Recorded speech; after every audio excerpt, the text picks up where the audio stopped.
Ben Sasse is a former U.S. Senator from Nebraska. He served 2 terms back-to-back. I believe it began in 2015. Both of his elections, he won all 93 counties in Nebraska, which suggests something about his politics of addition instead of politics of division. Even in Democratic-leaning Omaha, he was able to win. But this resulted in his own party becoming displeased with him, that he refused to feed partisan rage and conspiracy thinking, and they censored him, multiple times. I find him to be well-formed, a smart guy, civic-minded, meaning he's attentive to that which underlies society and allows it to function well. And so he draws inspiration from the founders and from our Constitution to help our society work well. He continued this approach into his term as president of the University of Florida, where he began a school devoted to this effort, drawing on true liberal arts, that is, asking the deeper questions about life, like, what is a human being? You have to know what a human being is before you can govern one well or create schools or legislation that help them to flourish. So I knew of him just a little bit before December. That's when I ran across his announcement on Twitter of his stage 4 pancreatic cancer diagnosis, which is a death sentence. It had already metastasized to his liver, his lungs, and elsewhere. He's about my age, a little bit older, and his youngest is 12 years old. It's remarkable that in his final days, he's giving interviews. He's dying in a very, very public way, sharing the wisdom of a dying man. Let me share just a little bit of that with you.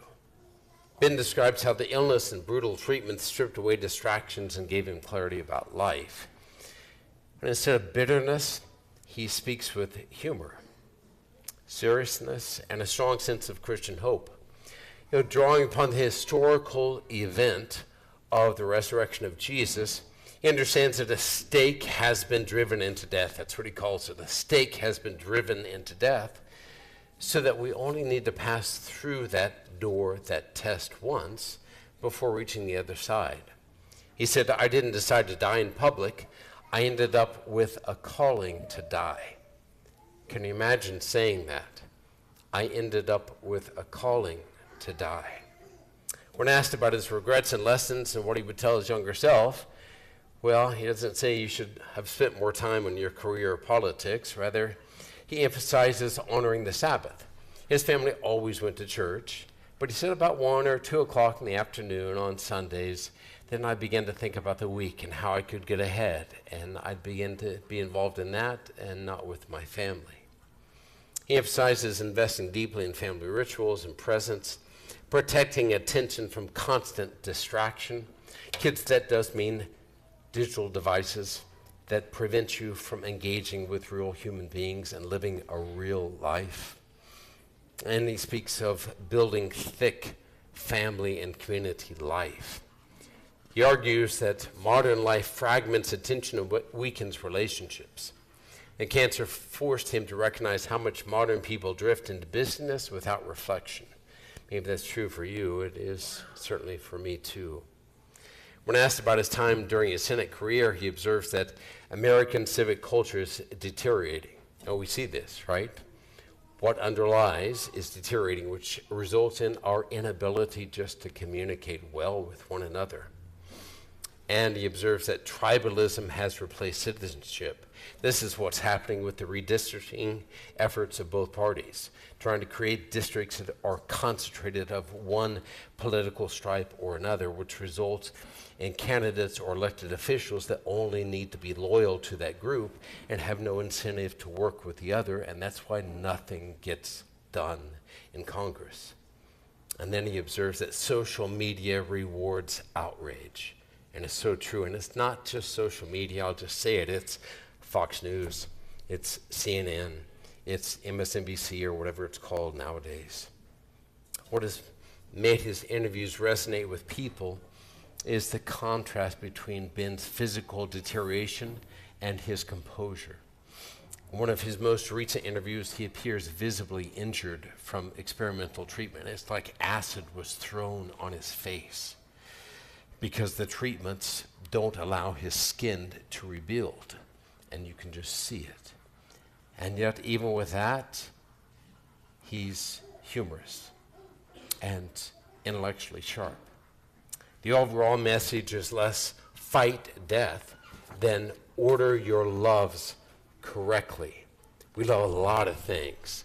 We love God, we love family, we love pizza, we love sports, we love motorcycles, we love video games, but they're not of equivalent value, and you only have a limited time. Order your loves correctly.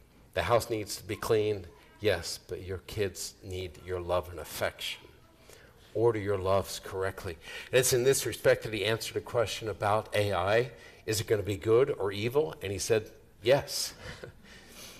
It's going to be good for a narrow swath who have ordered their loves correctly. Those who have not done so will be taken advantage by it. It'll be like The Matrix, right? If you've seen that movie, or it'll be like Karl Marx. That will be the opiate of the masses. You'll be plugged into it, and your life will be wasted away. He says, recover meaningful community, prepare spiritually, and don't waste life on outrage, distraction, or ambition detached from family and faith.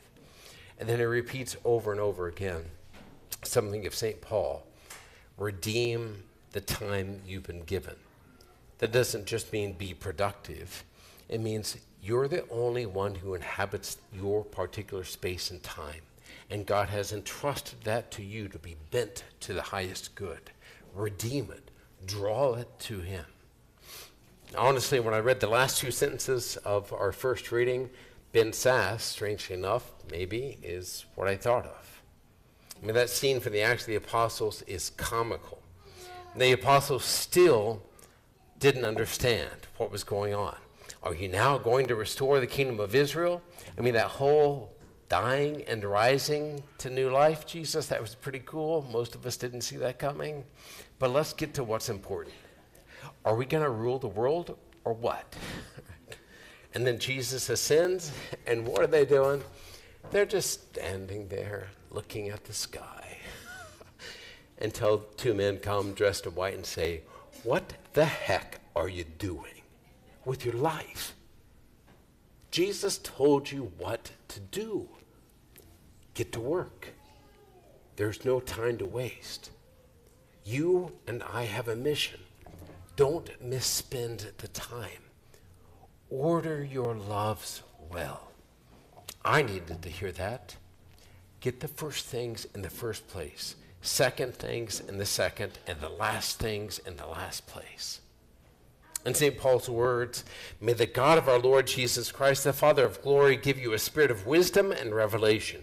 May the eyes of your hearts be enlightened, that you may know what is the hope that belongs to his call, what are the riches of glory in his inheritance among the holy ones, and what is the surpassing greatness of his power for us who believe. Friends, this power is at work in you. So let's all quit standing around and get to work and redeem the time that we've been given.